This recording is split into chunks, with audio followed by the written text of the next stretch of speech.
నమస్తే జయ గారు. కళ్యాణ్ గారు, రితిక అనే ఒక అమ్మాయి మనకి మెయిల్ చేసింది.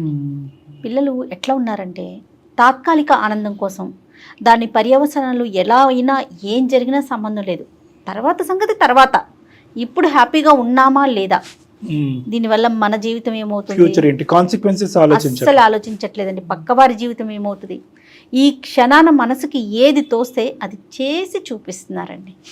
అలాంటి ఒక ఇష్యూతో మన దాకా వచ్చిందండి రితిక. నాకు చెప్పాలని కూడా నా నోటితో నాకు చెప్పాలనిపించట్లేదు కళ్యాణ్ గారు. అంత బ్యాడ్గా అనిపించింది, హానెస్ట్లీ చెప్తున్నాను. సో ఒకసారి మాట్లాడిద్దరు కానీ. తప్పకుండా జయ గారు.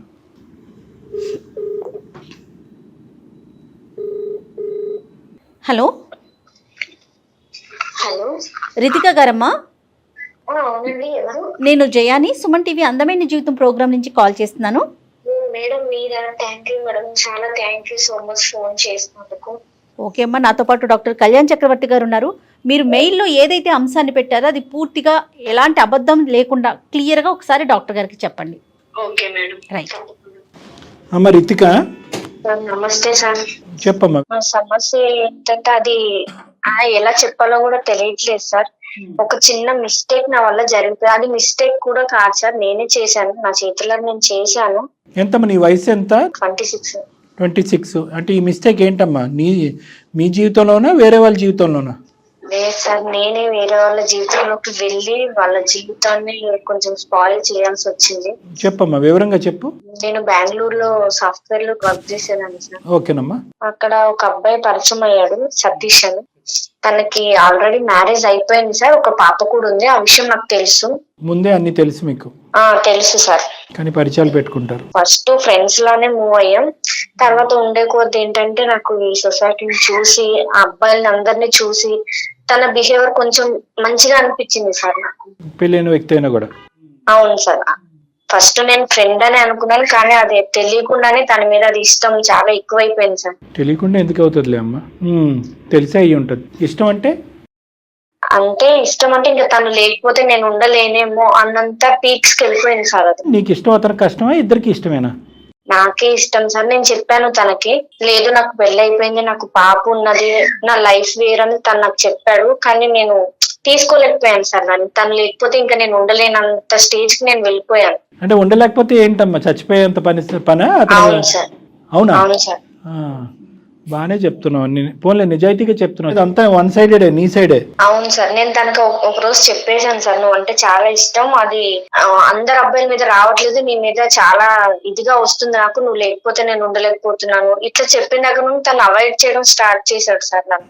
అదేలేండి. నేను మెసేజ్లు చేసినా తను రిప్లై ఇవ్వకపోవడం, అంతకు ముందు చూపించిన కేరింగ్ అవంతా తను నన్ను కొంచెం అవాయిడ్ చేసేసరికి ఇంకా నేను తను తట్టుకోలేకపోయాను సార్. కేరింగ్ అంటే తను ఫ్రెండ్ గా మూవ్ అయినా నేను దాన్ని తప్పుగా అర్థం చేసుకుని అది లవ్ గా నేను ఫీల్ అయ్యాను సార్. తను అవాయిడ్ చేయడం స్టార్ట్ చేసేసరికి నేను సూసైడ్ అటెంప్ట్ కూడా చేయాల్సి వచ్చింది సార్. అటెంప్ట్లా సార్? ఒక అటెంప్టా చాలా అటెంప్ట్లా? చాలా సార్లే చేశాను సార్. ఒకటైనా సక్సెస్ అయిందా? సక్సెస్ అయ్యింటే ఈ రోజు మాతో మాట్లాడి ఉండేదానివి కాదు. సక్సెస్ అవ్వలేదు సార్. ఆత్మ మాట్లాడి ఉండేది మాతో. సక్సెస్ అవ్వలేదు, చేసుకోవటానికి కారణం ఏంటి? నిజంగా చనిపోవటానికా, లేదంటే అతని చుట్టూ ఉచ్చు బిగించడానికా? తనని నా వైపు తిప్పుకోవాలనే సార్. తిరిగాడా? చాలా నచ్చ చెప్పాడు సార్, నేను వినలేదు. నేను మెంటల్ గా ఫిక్స్ అయిపోయాను, ఇంకా తను నాకు కావాలి అని. నువ్వు మెంటల్ గా ఫిక్స్ అయ్యావా? మెంటలా నీకు? నీ ఉద్దేశం ఏంటమ్మా, పెళ్లి చేసేసుకుందావా నాతోనే? సార్ సెకండ్ వైఫ్ గా తను నన్ను తీసుకున్నా సరే దానికి కూడా నేను రెడీ అయ్యాను సార్. సెకండ్ వైఫ్ స్థానానికి రెడీ అయ్యాను సార్. మరి ఫస్ట్ వైఫ్ ఒప్పుకోకుండా రెడీ అయిపోయావా? అది నేను అప్పుడు ఆలోచించలేదు సార్. ఫస్ట్ ఏమనుకున్నా తను నాకు కావాలి, నేను తనని దక్కించుకోవాలి. తర్వాత జీవితాలు చిరుగుతాయి. మెంటల్ నేను ఏం చేశానో కూడా నాకు తెలియదు. తనతో నేను మాట్లాడాను, తను వినట్లేదు. నాకు ఆల్రెడీ లైఫ్ ఉంది, నీ లైఫ్ వేరు, నా లైఫ్ వేరు, నీకు మంచి ఫ్యూచర్ ఉంది తను చెప్పినా లేదు, నాకు నువ్వే కావాలి. ఎట్లా అంటే ఇంకా తనకు ఒక టార్చర్ లో అయిపోయాను నేను. ఫైనల్ గా అబ్బాయి నీ ఉచ్చులో పడే ముందు, అంటే నీ యొక్క హెరాస్మెంట్ లోనో శాడిజం లోనో ఇంకేం చేయలేక ఇందులో పడే ముందు ఎంత టైం పట్టిందమ్మా? ఎంతకాలం నువ్వు అతన్ని ఇలా వెంటాడావు? 1 year సార్. ఓయ్ బాబోయ్, ఆ అబ్బాయి నిజంగా 1 year రెసిస్ట్ చేశాడా? తప్పుగా అనుకోకమ్మా, ఇది ఫిజికల్ వాంచా లేదంటే? ఫిజికల్ గా కూడా చాలా, అంటే తనని ఇంకా నేను దక్కించుకోవడం కోసం నేను చాలా, ఇంకా ఎట్లా చెప్పాలంటే ఇది ఇంకా చెప్పినా తప్పలేదు సార్, చాలా దిగజారిపోయానని చెప్పొచ్చు నేను. ఎందుకంటే నేను చేసిన పని అలాంటిది కదా సార్. దిగజారిపోయానని చెప్పినా కూడా తప్పు లేదు. ఒక అమ్మాయిగా షేమ్ గా ఫీల్ అవ్వాలి నేను, కానీ నేను చేసింది తప్పు కాబట్టి దాన్ని నేను ఒప్పుకుంటున్నాను సార్. ఈ అబ్బాయితో నేను అమ్మా ఇంక ఇలా అడుగుతున్నాను పచ్చిగా, ఇంకా చాలా మంది ఉన్నారు పెళ్ళైన మగవాళ్ళు. లేదు సార్, తనకు పెళ్ళైందని తెలుసు కూడా తనని చాలా ఇష్టపడ్డాను, అది తప్పే సార్ నాకు ఈ తెలుసు. స్పీడ్ లో నీకు ఎవరు చెప్పలేదా, అమ్మ నాన్న గానీ ఫ్రెండ్స్ గానీ స్నేహితులు గానీ? చెప్పారు సార్, నా ఫ్రెండ్స్ చెప్పారు, కానీ నేను ఫిక్స్ అయిపోయాను తను నాకు కావాలి అని. దీన్ని పిచ్చి అంటారు అని చెప్పారా నీకు ఎవరైనా? చెప్పారు మేడం. వాళ్ళ భార్యకి తెలిసి నువ్వు కావాలా, వాళ్ళ భార్య తెలియకుండా నువ్వు కావాలా? నువ్వు కాదు అతను. అంటే నేను ఫస్ట్ ఏమనుకున్నానంటే ఎవరికి తెలియకుండా మెయింటైన్ చేద్దామని అనుకున్నాం సార్. నేను ఇట్లా సూసైడ్ చేసుకోవడం ఇవన్నీ చేయడం వల్ల ఇక తను కూడా నేను నిజంగానే చనిపోతాను అనుకున్నాడేమో తెలియదు సార్. ఓకే చెప్పాడు తను. బ్లాక్ మెయిల్ ప్రేమ అంటారు దీన్ని. అపార్ట్మెంట్ లో ఉండేవాళ్ళం సార్ ఇద్దరం, ఒక ఫ్లాట్ తీసుకుని ఉంటున్నాం ఇద్దరం, జాబ్ చేసుకునే వాళ్ళం, మంచిగా ఉండేవాళ్ళం. అట్లా ఒక 5 months కంటిన్యూ అయ్యాం సార్. ఒక రోజు తను ఊరెళ్ళాక మా ఇద్దరు ఫొటోస్ అవి వాళ్ళ వైఫ్ ఎలా చూసిందో తెలీదు, వాళ్ళ వైఫ్ ఫొటోస్ చూసింది. చూసి నా నెంబర్ తను ఎలా తీసుకుందో లేదో నాకు కాల్ చేసింది సార్. తను ఎవరు నువ్వు ఏంటి మెసేజ్లు అవన్నీ చూసిందో లేదో నాకు తెలియదు సార్. అన్ని చూసినట్టే నాతో మాట్లాడింది సార్ తను. నువ్వెవరు ఏంటి అసలు ఏమనుకుంటున్నావు, నాకు ఒక పాప ఉంది, నా లైఫ్ ఏంటి, నీకెవరు దొరకలేదా, నా హస్బెండ్ దొరికిందా అని కొంచెం గలీజ్ గానే మాట్లాడింది సార్ ఆమె. మీ పెళ్లి చేస్తాను రండి అనందా, నిన్ను బయటకు లాగుతాను, నువ్వు ఎక్కడ ఉంటావు ఏంటి, నీ అడ్రస్ ఏంటని నాతో చాలా ర్యాష్ లో మాట్లాడింది సార్. 1 hour మాట్లాడింది. నేను చెప్పాను తనకి నీ హస్బెండ్ అంటే నాకు ఇష్టం, నువ్వు ఓకే అంటే ఇద్దరం ఉందామని చెప్పాను సార్. ఇద్దరు కలిపి ఉండటం ఏంటి, అదేమన్నా హోటలా? ఫోన్ లో కాదు, ఒకసారి ఇద్దరం మీట్ అవుదామని చెప్పాను సార్. నేను ఎక్కడికి రావాలి అని అడిగితే తన ఇంటికి రమ్మంది సార్. నేను బయలుదేరి వెళ్ళాను వాళ్ళ హౌస్ కి. అప్పుడు అసలైన సూసైడ్ అటెంప్ట్ అప్పుడు చూపెట్టి ఉండేది, ఊరుకుందా మరి? అంటే కొంచెం కొట్టింది సార్ నన్ను. కొంచెమే కొట్టిందా? చీపురు కట్టలేదా? పెద్ద గొడవ అయ్యింది. అదేంటంటే వాళ్ళిద్దరిది లవ్ మ్యారేజ్ అంట సార్. అదేబ్బా, ఆ అమ్మాయికి వాళ్ళ హస్బెండ్ అంటే చాలా ఇష్టం అంట సార్. ఆ అబ్బాయికి కూడా అమ్మాయి అంటే ఇష్టమేగా, నువ్వు దూరేంత వరకు. అవును సార్. మరి దూరి పెంట చేసావు. ఇట్లా గొడవ అయిన తర్వాతే ఆమె వెళ్ళిపోయింది సార్ ఇంట్లో నుండి. విడిపోయారు. నీతో కొట్లాడింది అని చెప్పింది, నువ్వేమన్నా ఆ కొట్లాట్లో ఇంకా అతనే నాకు భర్తగా కావాలి, మన ఇద్దరు భార్యలుగా ఉందామని అదే అన్ని తన్నులు తిన్న తర్వాత కూడా. అవును సార్ చెప్పాను, నీకు ఇష్టం ఉంటే నేను ఇట్లా ఉంటాను, ఎవరికి తెలియకుండా ఉందాము, నేను సీక్రెట్ గానే ఉంటాను, మీ ఇద్దరికి మధ్యకి ఇబ్బంది ఏం తీసుకురాను నేను, కానీ తనంటే నాకు ఇష్టం. సీక్రెట్ గా మంచం కింద ఉంటావా? ఏం మాట్లాడుతున్నావు అమ్మా, సీక్రెట్ గా అంటే ఎక్కడ? నేనేమనుకున్నా సెకండ్ వైఫ్ గా ఉన్నా పర్లేదు అని అనుకున్నాను సార్. ఉంటావు, పాయింట్ బానే ఉంది. ఎంతకాలం ఉంటారు ఎవరికి తెలియకుండా, ఎక్కడో లివ్ ఇన్ రిలేషన్షిప్, ఎక్కడో ఒక బయట ఎక్కడో ఎలా ఉంటారు, అలాగే ఎంతకాలం ఉందాం అనుకున్నారు? ఇంకో 5 months పాటు నీతో పాటు ఉన్నాడు, ప్రతిరోజు కట్ చేసుకుంటాను కోసుకుంటాను అని చెప్పి అతనికి ముక్కుకి గుడ్డ కట్టి అలా ఉంచావా, లేదంటే? అవును సార్, ప్రతిరోజు. అవును, తన వైఫ్ గుర్తు తెచ్చుకున్నా సరే నేను ఒప్పుకునేదాన్ని కాదు. సో ఎప్పటికప్పుడు ఆ అబ్బాయి బయట పడాలి అనుకున్నాడు, కానీ నీతో సంతోషంగా ఉండాలని అయితే లేదు. ఫిజికల్ రిలేషన్షిప్ కూడా అతన్ని టైఅప్ చేయడానికి, కట్టిపడేయడానికి ఇచ్చినటువంటి ఆఫర్, అంతే కదా? నువ్వు ఏమ్మా అసలు ఏం ఆడపిల్లలమ్మా మీరు, ఎలా మాట్లాడాలి నీతో? సిగ్గేస్తుంది. మీ కన్న తల్లిదండ్రులకి తెలుసా తెలీదా? అసలు దుంకి చచ్చిపోతారు వాళ్ళు నీలాంటి బిడ్డను కన్నందుకు. ఏం లేదా, ఒక ఎత్తిక్ లేదా? నచ్చింది ఫిక్స్ అయ్యింది కాబట్టి ముందుకెళ్ళిపోతున్నానంటే అవతల వాళ్ళ జీవితాలు సంసారాలు. ఇప్పుడు నీ వల్ల వాళ్ళిద్దరు విడిపోయారు, నువ్వు హ్యాపీయా? నువ్వు హ్యాపీ అయి ఉంటావులే, 2 భార్యల బదులు ఒకే భార్యగా నువ్వు ఇప్పుడు. ఇంకా అట్లా గొడవ అయిన తర్వాత వాళ్ళిద్దరు విడిపోయారని తెలిసిన తర్వాత నేను తనకు ఫోన్లు చేస్తే తను తిట్టాడు సార్ నన్ను. నేను నీకు ముందే చెప్పాను కదా, నీ వల్ల నా వైఫ్ నేను వదులుకోవాల్సి వస్తుంది, నా పాప ఫ్యూచర్ ఏంటి, నా వైఫ్ ఒక్కతే ఎట్లా చూసుకుంటది నా పాపని, మేము మంచిగా హ్యాపీగా ఉండేవాళ్ళం, నువ్వు మధ్యలో వచ్చావు, నేను నీకు ముందే చెప్పాను వద్దు, ఇది కరెక్ట్ కాదు అని నేను చెప్పాను. నేను తనకు ఒక మాట ఇచ్చాను సార్, ఎవరికన్నా తెలిస్తే నేను నీ మధ్యలో ఎలా వచ్చినా అలానే వెళ్ళిపోతాను అని చెప్పాను సార్. నేను తనకి మాట ఇచ్చాను. చీకటి బ్రతుకమ్మ ఇది, ఏం కండిషన్లు, ఏం రూల్స్ అండ్ రెగ్యులేషన్స్ ఇవి? అంటే ఎవరికన్నా తెలిస్తే కంటే జీవితాంతం ఇలా చీకట్లోనే ఉందాం అనుకున్నారా? తెలుస్తుంది అని అసలు అనుకోలేదు సార్. నేను నిజంగా తెలియకుండా ఉండాలనే అనుకున్నాను, కానీ తన వైఫ్ నట్టో బోల్టో పోయిందిరా నీకు, అర్జెంటుగా బిగించాలి అది. నాకైతే మాత్రం ఇదేదో, సారీ నేను ఇలా అంటున్నాను, ఆడపిల్లలతో ఇలా మాట్లాడను, ఇదేదో ఫస్ట్ అటెంప్ట్ ఎక్స్పీరియన్స్ లాగా నాకు అనిపించట్లేదమ్మా. నువ్వు ఈ ప్రయత్నాలు చాలా చేసి ఫైనల్గా ఒక బక్కరగాడు దొరికేటప్పటికి వాళ్ళు వేసుకున్నావు. మరి నీకు మరీ అంత దిక్కులేనటువంటి పరిస్థితి ఏంటమ్మా? చదువుకున్నావు, సాఫ్ట్వేర్ ఉద్యోగం చేస్తున్నావు, ఆ అమ్మాయి అంత కొట్టి తిట్టినా కూడా అప్పుడైనా ఆ అమ్మాయి కాళ్ళ మీద పడి తప్పు ఒప్పుకుని క్షమాపణ అడిగి బయటికి వెళ్లకుండా ఇంకా నువ్వు అదే పాట పాడి బయటకు వచ్చేటప్పటికి వాళ్ళిద్దరు విడిపోయారు. మరి మూడో వ్యక్తికి తెలిసాక నేను విత్డ్రా అవుతాను అన్నావు కదా, మరి మూడో వ్యక్తి కాదు భార్యకే తెలిసినప్పుడు నువ్వు అప్పటికే విత్డ్రా అవ్వాలి కదా. ఆ అమ్మాయి అంత తిట్టి అవమానించినప్పుడు మళ్ళీ నేను పట్టిన కుందేలకు మూడే కాళ్ళు అన్నట్టు బయటకు అలా నడుచుకుని వస్తే నేనేమనుకున్నా ఎక్కడ ఒక హోప్ ఉంది సార్. అంటే ఇప్పుడు మొత్తం వాళ్ళ వైఫ్ కూడా తెలిసిపోయింది, గొడవైంది, వదలడేమో నన్ను. ఇన్ని మంత్స్ రిలేషన్ లో ఉన్నాం కదా, నన్ను వదిలిపెట్టాడేమో అని అనుకున్నాను సార్. ఇన్ని మంత్స్ రిలేషన్ లో నిన్ను వదిలిపెట్టడు, అందరి సమక్షంలో ప్రేమించి పెళ్లి చేసుకుని ఒక బిడ్డకి తండ్రి అయినోడు ఆ అమ్మాయిని వదిలేయాలి. నిజంగా డాక్టర్ గారు అన్నట్టు నీకు కొంచెం ప్రాబ్లం ఏదో ఉందమ్మా, అనకూడదు ఈ మాట, అనొచ్చేమో. జీవితాలు నాశనం అవుతున్నప్పుడు ఏమన్నా అనొచ్చు. ఒక పంచే మీ పేరెంట్స్ ని పిలిపించి ఒకసారి డాక్టర్ గారు మాట్లాడతారు. పేరెంట్స్ తో కూడా మాట్లాడాను మేడం, తనంటే ఇష్టం అని చెప్పాను. మా పేరెంట్స్ కూడా చెప్పాను నేను. మా పేరెంట్స్ కూడా తిట్టడం కుట్టడం అన్ని జరిగింది మేడం. కానీ నేను మర్చిపోలేకపోయాను తనని. మళ్ళీ వస్తాడేమో నా దగ్గరికి అని చాలా వెయిట్ చేశాను మేడం నేను. అసలు నువ్వేం నేను అప్పుడే పేరెంట్స్ కాదు, మామయ్యలు కాదు, పెద్దనాన్నలు కాదు, నీకు అర్జెంటుగా అప్పుడు తీసుకెళ్ళి సైకాట్రిస్ట్ దగ్గర పట్టుకెళ్ళి హాస్పిటల్లో అడ్మిట్ చేసి ఒక 2-3 కరెంట్ షాక్లు ఇప్పిస్తే అప్పుడు నీ మత్తు వదులుతుంది. అంతే, ఇంకేం చేయాలో ఇలాంటి మత్తులు, పిచ్చి మత్తులకి. మంచి ప్రేమించుకున్న జంట జీవితాల్లో ప్రేమించి పెళ్లి చేసుకుని ఒక బిడ్డను కన్నా జీవితంలో నిప్పులు పోసావంటారు చూడు, ఇదే నిప్పులు పోయేటువంటి. ఇప్పుడు ఏం చేయాలని మా దగ్గరికి వచ్చావు? నాకు నా మీద నాకే బ్లేమ్ వస్తుంది సార్. అంటే నా మీద నాకే చిరాకు వస్తుంది. నేను చేసిన ఒక చిన్న మిస్టేక్ వల్ల ఒక లైఫ్ స్పాయిల్ అయిపోయింది. ఒక చిన్న పాప ఉంది వాళ్ళకి, ఆ పాప నేను ఒక మూవీలో చూసాను సార్. ఇప్పుడు హస్బెండ్ తప్పు చేశాడని వైఫ్ బిడ్డతో సహా చనిపోయింది. ముందు చూడలేదా మూవీ? ముందు చూడలేదు సార్. అంటే మెంటల్ గా ఫిక్స్ అయిపోయాను. నాకు అసలు లెక్క ప్రకారం ఇప్పుడు చేయాలి సూసైడ్ అటెంప్ట్. ఇప్పుడు చేయలేదే నువ్వు? ఇప్పుడు చేయవా? చెయ్యను సార్. వాళ్ళిద్దరిని కలపాలని నేను అనుకుంటున్నాను సార్. అందుకే నేను ఎవరి దగ్గరికి వెళ్ళినా సరే నన్ను తప్పుగానే చూస్తారు సార్. ఎందుకంటే నేను చేసిందే తప్పు పని. ఇంతమంది చచ్చిపోతున్నా, ఇన్ని జీవితాలు నాశనం అయిపోయిన బుద్ధిరాని నువ్వు ఒక సినిమా చూసి ఒక భార్య పిల్లలు ఇలా చచ్చిపోవచ్చు, ఒక ఆడది ఎంటర్ అవుతాయి కనుక అనేటటువంటి ఆలోచనతో మారిపోయి ఈ రోజు అందమైన జీవితం ఫోన్ చేసావు. అన్ని ఎక్స్ట్రీమ్స్. ఆ పిల్లలు సినిమా మార్చేస్తుందమ్మా నిన్ను, జీవితాలు మార్చలేదు. కానీ ఇప్పుడు మాకు దానికి ఫోన్ చేసావు అంటే వాళ్ళిద్దరిని కలపమనా? అవును సార్. అబ్బాయి ఇంకా టచ్ లోనే ఉన్నాడా నీతో? లేదు సార్, తను నాకు కాంటాక్ట్ అవ్వట్లేదు. తన ఫ్రెండ్స్ అడుగుతున్నా సరే వద్దు, ఇక్కడతో వదిలేసే అంటున్నారు. అమ్మ దయచేసి అతన్ని కాంటాక్ట్ చేసే ప్రయత్నం మాత్రం చేయమాకు తల్లి, బతికుండని అతన్ని. ఆ అమ్మాయి టచ్ లో ఉందా? ఉంది సార్.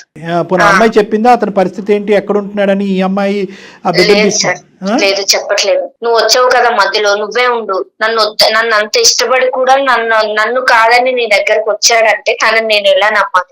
అది నా ప్రెషర్ వల్ల వచ్చాడు, నేను ఇలా బలవంతం చేశాను, చచ్చిపోతానని బెదిరించి ప్రతిరోజు కట్టిపడేశాను, ఒక రూమ్ లోకి తీసుకెళ్ళని చెప్పలేకపోయావా? నేను చెప్పాను సార్, తనకి ఎంత చెప్పాలో, నా వరకు ఎంత అవుతుందో నేను అంతా చెప్పాను. కానీ తను వినట్లేదు సార్.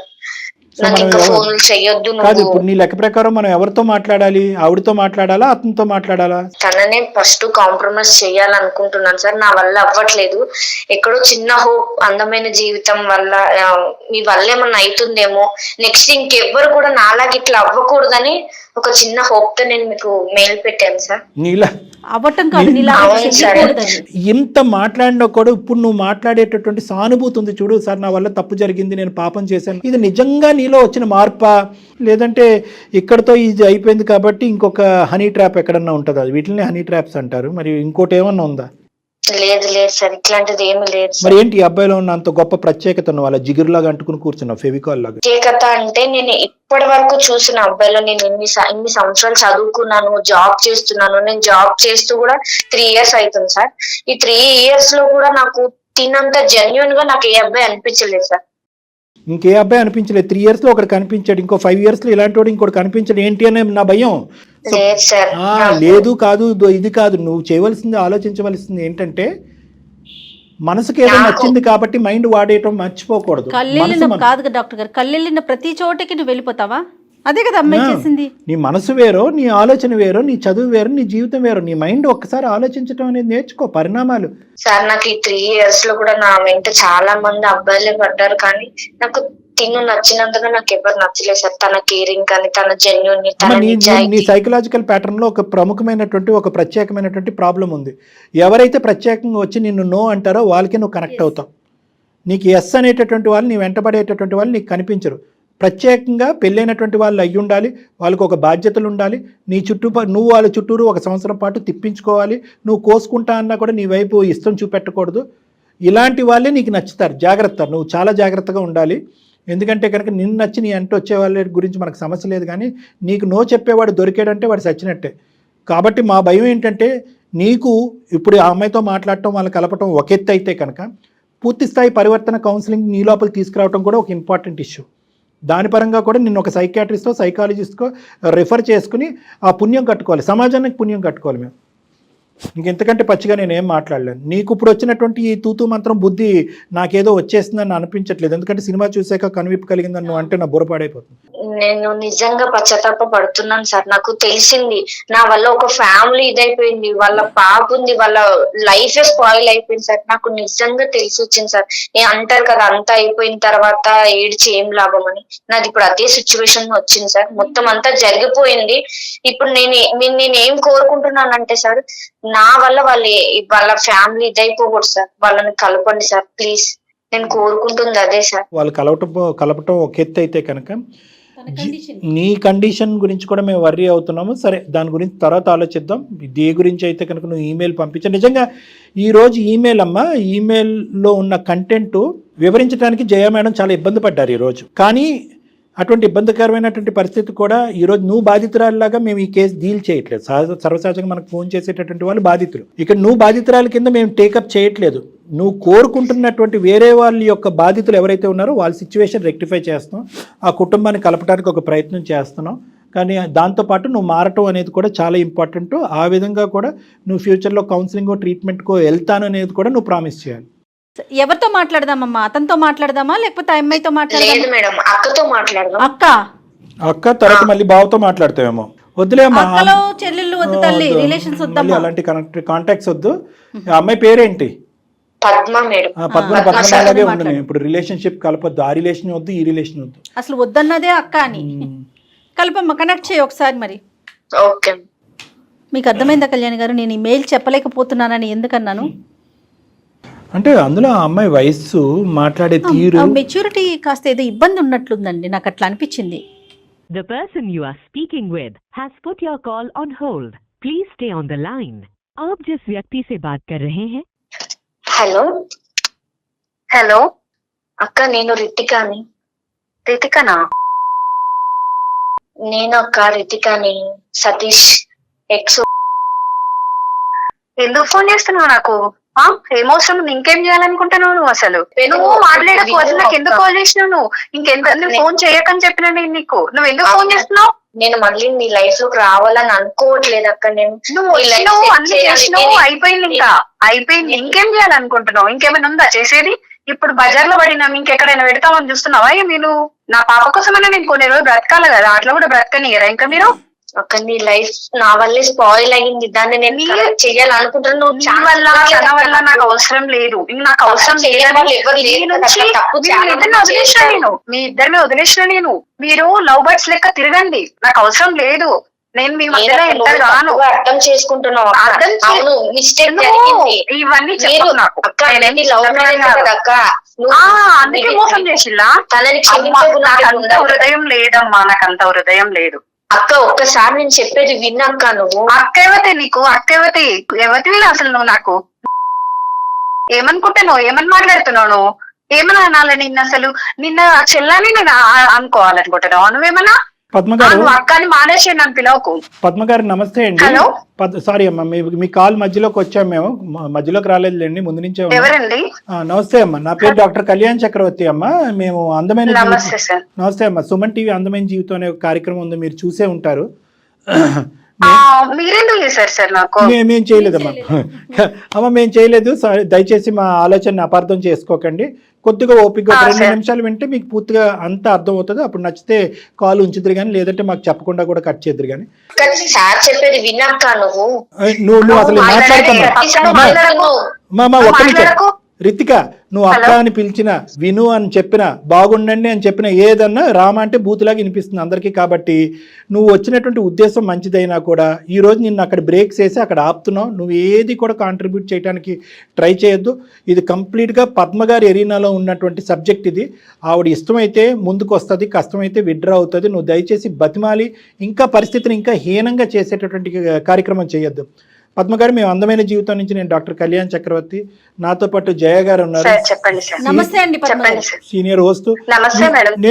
మేము ఇక్కడ ఒక్కటేనమ్మా, ఇక్కడ మేము మాట్లాడేది ఏంటంటే చాలా ఒక అసభ్యకరంగా, ఒక అసహ్యంగా, తల్లిదండ్రులు, సభ్య సమాజం అందరూ తలదించుకునేటటువంటి విధంగా ఒక అమ్మాయి చేసినటువంటి తప్పుకి ఆ అమ్మాయి ఎన్నిసార్లు క్షమాపణ చెప్పినా ఆ అమ్మాయి తరపున మేము సభ్య సమాజం తరపున మీకు క్షమాపణ కోరుకుంటున్నాం.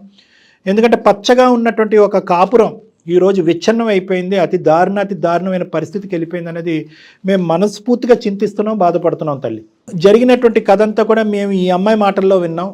మీ వరకు ఏం విన్నారు అనేది, ఎందుకు మీరు మనస్తాపం చెందారు, మీరు ఏం కోరుకుంటున్నారు, ప్రస్తుతం మీ భర్త గారి యొక్క పరిస్థితి, మీరు ఎక్కడున్నారు, బిడ్డ ఎక్కడుంది, ఇవి కొద్దిగా మాకు వివరించండి అమ్మ, ఒక 2 నిమిషాలు.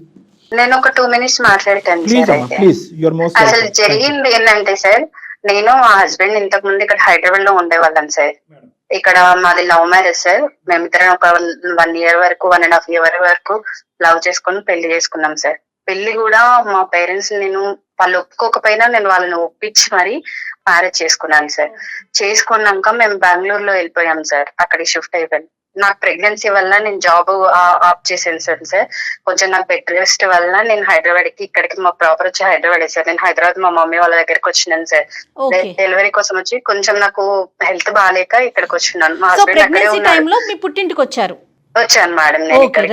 నేను ఇక్కడికి వచ్చినాక మా హస్బెండ్ అక్కడే జాబ్ చేసినాడు. నాకు రోజు కాల్ చేసేది. చాలా బాగుండేది మేడం. మేము మా లైఫ్ చాలా అంటే చాలా హ్యాపీగా మూవ్ అయింది మేడం. ఇంత లైఫ్ నాకు దేవుడు ఇచ్చినందుకు చాలా గ్రేట్ అని నేను బాగా అదైపోయినా. నేను మా పేరెంట్స్ కూడా సరే బాగుంటున్నారని చెప్పేసి వాళ్ళు కూడా హ్యాపీగా ఫీల్ అయ్యారు. మా బేబీ పుట్టిన తర్వాత 1 year నుంచి మేడం సరిగా మాట్లాడడం లేదు, సరిగా రావడం లేదు. 1 month కి ఒకసారి మన 1 month లో 15 days కి ఒకసారి వచ్చేవాడు. 1 month కూడా రాకుండా అయిపోయాడు. అట్లా ఒక 1 year వరకు చేశాడు. నాకు ఎందుకో డౌట్ వచ్చింది. డౌట్ వచ్చి ఒకసారి నేను ఇట్లా ఫొటోస్ ఇవి ఫోన్ లో అవి ఇవి చెక్ చేసిన. నేను ఎప్పుడు చెక్ చేయను, కానీ నాకు డౌట్ రావడం వల్ల ఏమైంది అసలు అని తెలుసుకోవడానికి నేను చెక్ చేసిన మేడం. మొత్తం డిలీట్ చేశాడు సార్. డిలీట్ చేస్తే రీసైకిల్ బిన్ లో చూసాను సార్. నేను ఇవన్నీ చూసిన తర్వాత అప్పుడు నేను ఫస్ట్ అయితే అడగలేదు సార్. సరే ఏం చేస్తాడు ఇంకేం చేస్తాడు అని చెప్పేసి చూసిన. సరే మాట్లాడేమో, నాకు తెలియలేదు అనుకుంటుండే కదా అని చెప్పేసి నేను సైలెంట్ అయిపోయినా. అది రోజుకి ఎక్కువ చేసేసి మొత్తం అవాయిడ్ చేసే కాడికి వెళ్ళిపోయాడు. ఇట్లా చేసినప్పుడు నాకు అవసరమా సార్? నేను నిలదీసి అడిగినప్పుడు ఆ అమ్మాయికి తెలిసిందట. తెలిసి ఈయనేం చేసిండు, వదిలేసిన, నాకు అమ్మాయితో ఏం సంబంధం లేదు, ఆ అమ్మాయినే నన్ను ఫోర్స్ చేసింది. ఆ అమ్మాయి ఇట్లంటే ఇప్పుడు రోడ్డు మీద ఎంతో మంది ఫోర్స్ చేస్తారు, అందరి దగ్గరికి వెళ్తారా సార్? అట్లా చెప్పండి.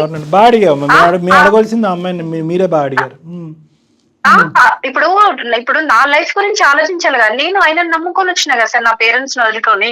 ఇప్పుడు తను రమ్మన్నదని తన దగ్గరికి వెళ్ళిపోతాడు. అంటే నేను ఎట్లా కనిపిస్తున్నాను దానికి? అట్లా చేయడం పద్ధతి అవుతుంది సార్. నా సిచ్యువేషన్ నుండి ఆలోచించండి సార్. నా పేరెంట్స్ కి ఏం చెప్పాలి నేను? ఇవన్నీ అంటే మోసం చేయడానికి నన్ను పెళ్లి చేసుకుందైనా? అక్క, తను నిన్న మోసం చెయ్యలేదు అక్క. నేనే నువ్వు మాట్లాడకు. నాకు టైం ఇచ్చినప్పుడు నేను మాట్లాడుతున్నా కదా. నువ్వు ఎందుకు మాట్లాడుతున్నావు మధ్యలో వచ్చి? మాట్లాడకు. నీకు అర్హత లేదు. నాకు అక్క అని పిలవకు. ఇంకొకసారి చెప్తాను, నేను అస్సలే బాగోదు. ఇంకా చాలా చేసినావు నువ్వు. నీ దగ్గర నుంచి నేను చాలా చూసినా. ఇంకా చూసా అవసరం నాకు లేదు అసలు. రితిక, నువ్వు అక్క అనే పిలుస్తుంటే మాకు కూడా ఇరిటేషన్ వచ్చేస్తుందమ్మా. దయచేసి ఆ పిలవకు, అర్థమవుతుందా? వద్దు మేడం, ప్లీజ్. నాకు వద్దు. తనతో మాట్లాడే ఉద్దేశం నాకు అస్సలే లేదు. అసలు తను వస్తే మాత్రం నేను వెళ్ళిపోతా. ఇప్పుడు ఇక్కడ వచ్చి కాల్లో ఉండను నేను అసలు. రితిక, నువ్వు కొంచెంసేపు సైలెంట్ గా ఉండాలి. Okay madam. ఇట్లా చేసిండ్రు సార్ వాళ్ళు. సరే, ఆ అమ్మాయి ఫోర్స్ చేసిందంట సార్. ఫోర్స్ చేస్తే నువ్వు ఎట్లా వెళ్తావు?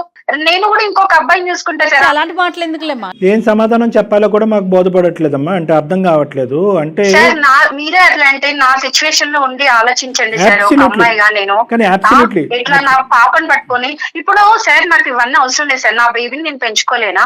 తను నాకు అవసరమా? ఆయన చేసిందని చెప్పేసి ఆయన అదిలో పడిపోయి నా బ్రెయిన్ కొన్ని రోజులు పని చేయలేదు సార్. నాకు ఏం చేయాలో కూడా అర్థమైతలేదు.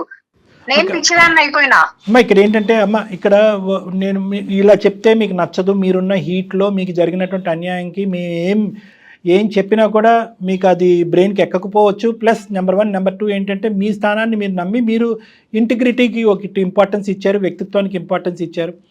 ఒక ఆడపిల్ల ఎవరో రోడ్డు మీద పోయేటటువంటి అమ్మాయి నేను చచ్చిపోతాను నన్ను ప్రేమించంటే వెళ్ళిపోయి ఒక భర్త వెళ్ళిపోయి ఉండిపోతాడు. ఇలాంటి ప్రశ్నలకి దేనికి కూడా మా దగ్గర సమాధానం లేదు. దేనికి కూడా ఎలా ఉంటది సార్? ఎలా ఉంటాయి చెప్పండి? అట్లా చేసేది కరెక్ట్ అయితే మనం కరెక్ట్ అనుకోవచ్చు సార్. కానీ ఈ రోజు పద్మ అది వాళ్ళు చేసింది ఏం కరెక్ట్ కదమ్మా. ఇంకా పచ్చిగా చెప్పాలంటే బూత్ పని అది. ఓకేనా? అతను ఈ అమ్మాయి 70% చేస్తే మీ ఆయన 30% చేసాడు. నోట్లో ఏలు పెడితే కొరకన బ్యాచ్ కూడా కాదు.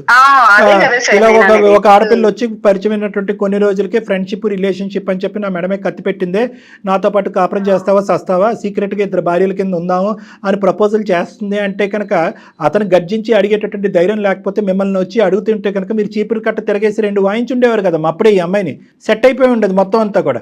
అలా చెప్పకుండా అయిపోయిన తర్వాత స్టార్టింగ్ లో అంటున్నాను మీ భర్త కూడా ఈక్వల్ గా తప్పు ఎక్కడ చేశాడు అనే మాట ఎందుకు అంటున్నానంటే స్టార్టింగ్ లో నిజంగా వాడు ఇట్లా మోసం చేసినాక వాడు ఊసే వద్దు సార్ మనకి. నువ్వు వాడంటావో వీడంటావో నాకు తెలియదు కానీ మనసు విలిగిపోయింది. వద్దు సార్ అట్లాంటి వ్యక్తులకి విలువ అవసరం లేదు. మనము అమ్మ నువ్వు ప్రేమించి నువ్వు పెళ్లి చేసుకున్నటువంటి భర్త గురించి నీకంటే నేను ఎక్కువ మాట్లాడలేను. అతనితో అసలు వాస్తవానికి నేను మాట్లాడలేదు, చూడలేదు, మీరిద్దరు చెప్తుంటేనే వింటాం. కానీ ఈ అమ్మాయి పరిచయం అయ్యేంత వరకు నేను మిమ్మల్ని కలపాలి లేదంటే ఖచ్చితంగా ఆ ఉద్దేశంతో నేను ఇక్కడ దిగలేదు. At the end of the day నేను మాట్లాడినటువంటి విధంగా నాకున్నటువంటి ఉద్దేశం నీ మనసులో ఎవరన్నా మాట్లాడారో లేదో నాకు తెలియదు. కాబట్టి ఒక్కసారి ఆ ఆప్షన్స్ అనేటటువంటిది, ఆ పాయింట్స్ అనేటటువంటిది, జీవితానికి సంబంధించినటువంటి ఆ బిడ్డకు సంబంధించిన భవిష్యత్తు గురించి కొన్ని అంశాలు నేను చెప్తానమ్మా. అవి నీ మనసుకు అత్తుకుంటే కనుక ముందుకు అడిగాయి, లేదంటే నువ్వు ఎక్కడైతే నిలబడ్డావో అక్కడే నిలబడు. నువ్వు ఈ అమ్మాయిని చూసుకుని మీ భర్తని ఇంకో 2 రెట్లు ఎక్కువ అసహించుకోవద్దు. ఈ అమ్మాయి డిలీట్ అయిపోయింది, అర్థమైందా? ఈ అమ్మాయి డిలీట్ అవ్వకపోయినా కూడా ఈ అమ్మాయిని ఖచ్చితంగా సొసైటీకి ఈ అమ్మాయి ఒక చీడపురుగు కింద ఉండకుండా ఈ అమ్మాయి మానసిక పరిస్థితి సరిచేసేటటువంటి ప్రయత్నం పూర్తి స్థాయిలో నేను చేస్తాను అనేటటువంటి విధానంగా నీకు వాగ్దానం చేస్తాను. ఈ అమ్మాయి కళ్ళ ద్వారా, ఈ అమ్మాయి మాటల ద్వారా, ఈ అమ్మాయి చేసిన పనుల ద్వారా నీ భర్తను చూడద్దు. నువ్వు ఎవరినైతే కనుక అసలు సిసలుగా ప్రేమించావో, నమ్మేవో, పెళ్లి చేసుకున్నావో, ఈ అమ్మాయి దూరేంత వరకు ఎంత చక్కగా మీ కుటుంబం ఉందో ఆ అబ్బాయి గురించే ఆలోచించమంటున్నాను. ఆ సతీష్ గురించే నేను ఆలోచించమంటున్నాను. ఇదంతా కూడా నేను ఒక బ్యాడ్ ఫేస్ కింద వర్ణిస్తానమ్మా. లేదండి సతీష్ యొక్క ఆలోచనలో కూడా బలహీనత ఉంది. ఈ అమ్మాయి కాదు, అంతకుముందు కూడా అతని వ్యక్తిత్వంలో లోపాలు ఉన్నాయి. చాలా వీక్నెసెస్లో చాలా సందర్భాల్లో వేరే ఆడపిల్లలు కూడా ఇతన్ని ట్రాప్లోకి వెళ్ళాడని అనుకుంటే వేస్ట్. చరిత్ర చెప్పట్లేదు. నువ్వు తప్ప అతని జీవితంలో ఎవరూ లేరు. నిన్నే ప్రేమించాడు, స్వచ్ఛంగా పెళ్లి చేసుకున్నాడు, హ్యాపీగా బిడ్డను కానీ హ్యాపీగా ఉన్నారు. ఈ అమ్మాయి మామూలుగా పీడీ కాదమ్మా, personality disorder, narcissistic personality disorder అంటారు. వీళ్ళు ఎలాంటి భయంకరమైనటువంటి అంటే 100 మందికి ఇలాంటి ఆడపిల్లలు 3 ఉంటాయి. వీళ్ళే సమాజంలో జరిగేటటువంటి ఈ హత్యలు, ఆత్మహత్యలు ఇలాంటి వాటికని ప్రధానమైనటువంటి కారకులు. ఇప్పుడు ఈ విపరీతంగా న్యూస్ స్టోరీల్లో చూస్తున్నా చూడండి, ఎక్కడ ఉన్న అమ్మాయి మా జీవితంలో దూరింది, సర్వనాశనం చేసింది, నా మొగుడిని చిక్కుపోయి, వీళ్ళందరూ కూడా ఈ narcissistic personality disorders, border line personality disorders అంటారు. వీళ్ళకి ఏంటంటే వీళ్ళు ఏదన్నా పట్టుకుంటే కనుక 600 100 వాళ్ళు పట్టు మాత్రం వదలరు. ఈ అమ్మాయి వెనకట్ల పడినటువంటి మగాళ్ళు ఎంతోమంది ఉన్నారంట, ఆ లిస్టు మనకు అనవసరం. కానీ మీ ఆయన మామూలుగా రెసిస్ట్ చేయలేదు. ప్రతిరోజు అతని మెడ మీద కత్తి పెట్టడం కాదు కానీ తన మెడ మీద కత్తి పెట్టుకుని అతను అక్కడే కూర్చోపెట్టింది, భయపెట్టింది. మీ ఆయన ఎక్కడ భయపడ్డాడు అంటే కనుక, అరే ఇంత సాఫీగా మన ప్రయాణం జరుగుతుంది, ఇదేదో నా మట్టుకు నేనే ఇది తుంచేద్దాం, తీసేద్దాం, డైల్యూట్ చేసేద్దాం, నా మట్టుకే నేను డీల్ చేద్దాం, ఇది నా వైఫ్కి చెప్తే కనుక ఇంకా అపార్థం చేసుకుంటుందనే ఉద్దేశంతో ఏంటంటే రోజులు వారాలైనవి, వారాలు నెలలైనవి. సో వీళ్ళ రిలేషన్షిప్ అప్పటికే ఏంటంటే వీళ్ళిద్దరు ఒక బలహీనమైన క్షణంలో ఆ విధంగా కూడా ఫిజికల్గా కూడా ఇది అయిపోవటంతో అతను భయపడటం మొదలుపెట్టి సింగిల్ హ్యాండెడ్గా ఈ అమ్మాయిని తప్పించడానికి ప్రయత్నం చేసి పెద్ద తప్పు చేశాడు. మామూలు ఒత్తిడి పెట్టలేదమ్మా మీ భర్త మీద. ఈ అమ్మాయి గురించి నేను మాట్లాడతాను, నువ్వు డైరెక్ట్గా క్లినిక్కి వస్తే కనుక ఈ వ్యక్తిత్వాలు ఎలాగ ఎంత మంచి వ్యక్తినైనా కూడా ఎలా బొట్లో వేసి ట్రాప్ చేసి జీవితాలను సర్వనాశనం చేస్తారు. ఇలాంటి అమ్మాయిలు నా దగ్గర ఎంతోమంది ఉన్నారు. వీళ్ళు కాలు తొక్కేస్తారు, తర్వాత సారీ చెప్తారు. బాధ ఎవరిది? మీ ఆయనది తప్పుంది కాదనట్లేదు, కానీ ఎంత శాతం తప్పుంది, అతని గురించి నీకు ఎంతవరకు తెలుసు?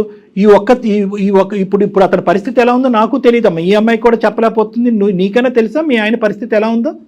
అంటే ఇట్లా కొన్ని వ్యసనాలకి అలవాటు పడ్డాడని, డ్రింక్ చేస్తున్నాడని, హెల్త్ బాగా ఖరాబ్ అయిపోయిందని తెలిసింది సార్. నాకు కూడా చాలా సార్లు వచ్చి నన్ను బ్రతిమలాడిండు సార్. కానీ నేను కాంప్రమైజ్ కాలేకపోయాను కూడా. నేను వద్దు అని ఇంకా డిసైడ్ అయిపోయాను సార్. ఆయన పట్ల ఏమి ఇంకా ఆలోచించదలుచుకోలేదు నేను. అది ఓకే, నువ్వు ఆలోచించద్దు. అంటే నేను ఆ మనిషిని చూడలేదు, ఆ మనిషితో మాట్లాడలేదు కాబట్టి నిన్ను ఒకే ఒకటి సిన్సియర్ గా ఆనెస్ట్ గా ఒక మనసున్న మనిషిగా నిన్ను ఒకే ఒక పాయింట్ అడుగుతున్నానమ్మా. నిజంగా అతని తప్పుని అతను రియలైజ్ అయ్యి నీ కాలమే పడ్డా? అవును సార్. ఒక్క తప్పిదం జీవితంలో, ఒక్క తప్పిదం, అది కూడా కాదు సార్. ఇట్లా చేసినాక నేను ఎట్లా ఆయనని యాక్సెప్ట్ చేయాలి చెప్పండి సార్? ఆయన తప్పుని నేను ఎట్లా ఒప్పుకోవాలి? ఇంకా ముందట కూడా చేయడానికి నాకు గ్యారెంటీ ఏంటి సార్? ప్రేరేపించబడిన అదైపోయింది సార్. చెయ్యడు ఒక్క నువ్వు వదిలేసిన అవసరం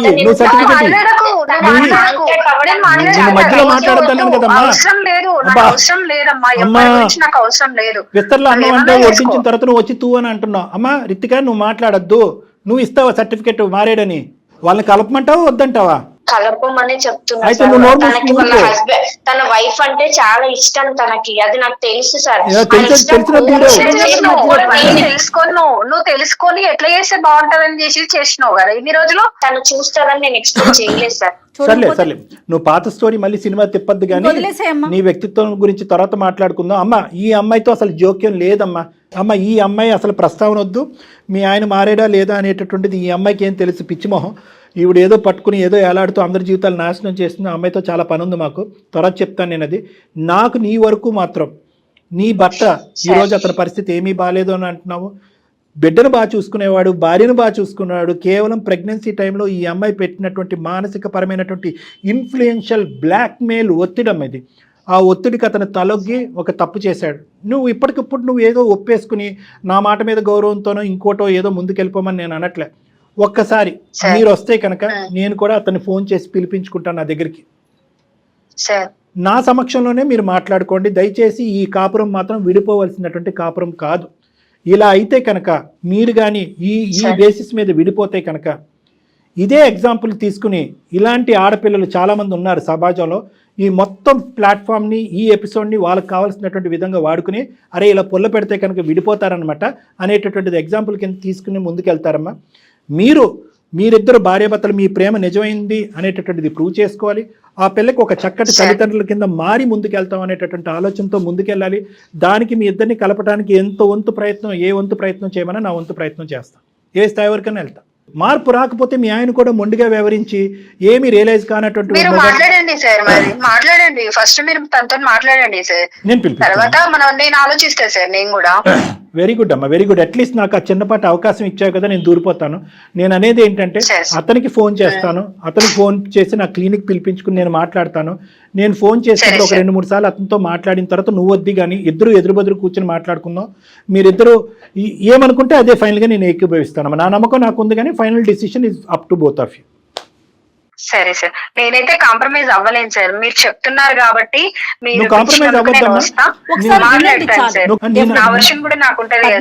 మాట్లాడినప్పుడు అవి కూడా చెప్పగలుగుతా నేను. పద్మ గారు ఒక్క మాట మీరు చెప్పేది 100% కరెక్టే. కానీ డాక్టర్ గారు మేము ఏం చెప్తున్నాం, మీరు అసలు ఒకసారి రండి, ఆ తర్వాత మీరే డెసిషన్ తీసుకోండి. సరే మేడం, మీరు చెప్తున్నారు కదా మేడం. నీ మాట మీద నీ నమ్మకం నీకుందమ్మా. నా ఆలోచన, నా అనుభవం మీద నాకు నమ్మకం ఉంది. ఈ రెండు కలిపి ఎక్కడి వరకు వెళ్తాయి అనేది మనం మ్యాచ్ చేసుకుని చూద్దాం. మిగతాది భగవంతుడి చేతిలో వదులుదాం. ఏమ్మా ఆ బిడ్డ భవిష్యత్తు చేతిలో అంతే వదిలేయాలి మనం. ఇప్పటి నుంచి అయితే తను అయితే నాకు కాల్ చేయదు సార్. అది శూర్పణఖ సార్, శూర్పణఖ. అది నాకు కాల్ చేయదు సార్. ప్లీజ్ సార్, మీరు దయచేసి దాంతో ఇంకోసారి తను మాత్రం మాట్లాడిపోవద్దు. మీకే కాదు ఎవరికి కాల్ చేయదు. నాకు అవసరం లేదు. నువ్వు వచ్చినావంటే నేను కలవను ఇంకా. నాకు అవసరమే లేదు, నాకు అవసరం లేదమ్మా. ఓకే అండి పద్మ గారు ఆవిడ మీకు కాల్ చేయదు, మీరు కట్ చేయండి. మీతో నేను మళ్ళీ మాట్లాడతాను. థ్యాంక్ యూ సో మచ్ అండి. థ్యాంక్ యూ అండి. Thank you. మా మాట విన్నందుకు ధన్యవాదాలు. అమ్మ రితిక, నువ్వు ఉన్నావా? ఉన్నాను మేడం. ఏం మాట్లాడుతున్నావే తల్లి? నీకు అసలు కొంచెమన్నా ఉందా? అర్జెంటుగా నువ్వు కలవాలేమో డాక్టర్ గారిని. ఏమో నీకు వేరే ప్రోగ్రామ్ పెడదాం.